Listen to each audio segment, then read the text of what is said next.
Hey guys, what is up? Stickboy here, back again for another reaction, and we are going to go ahead and continue on with Avatar Legend of Korra, Season 1, Episode number 2 tonight. The link to that, of course, is going to be down in the description.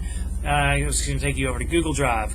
So in the first episode, the pilot episode, we actually got a lot accomplished. They actually it was paced pretty well, but they packed a lot into one episode. We met our main character, Korra, learned that she is the new Avatar.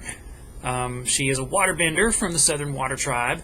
She has mastered 3 of the 4 elements, fire, water, and earth, still lacking air. And to learn air, she needs to enlist the help of Aang's son, who is now grown, who has children of his own, to teach her what she needs to know.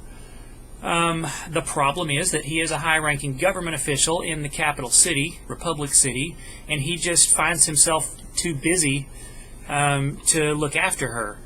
Not only that, we find that Republic City has kind of fallen into disarray, a little bit of disharmony, actually a whole lot of disharmony, which is contrary to what Aang and the original group set up. It's definitely not the world that they planned, and I think that maybe he feels a little bit guilty about that, so he's not wanting Korra to see that. While at the same time it's a huge obligation for him, so he can't move to the South Pole to teach Korra in private, creating the conflict for the episode. I don't guess I need to recap it, but to make a long story short, Korra understands the time constraint, the sense of urgency that she needs to learn this last element. She's a little bit headstrong, she's a little bit ahead of herself, but at the same time she has a fair point that she's old enough, she's certainly old enough that she should be able to hit the final leg of her training. And with Tenzin, Aang's son, being the only major airbender left, the only master airbender left, that knowledge needs to be passed on, because if it isn't, something happens to him, then who's going to pass that knowledge on?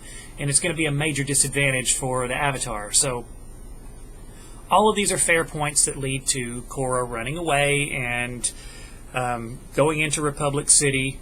And unlike Aang, who kind of wanted to keep the fact that he was the Avatar a secret, Korra is kind of in your face about it, displaying her power in public, and even holding a press conference as the new Avatar in the very first episode. So, very different person from Aang, very different type of Avatar. Not necessarily a bad thing. I think that you need that. I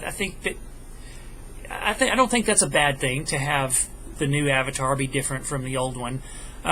It has its pros and cons. The pros are that you don't have to live in secrecy. You don't have to live incognito everywhere you go. The cons are that by outing yourself right out of the gate, you paint a great big bullseye on your face, right?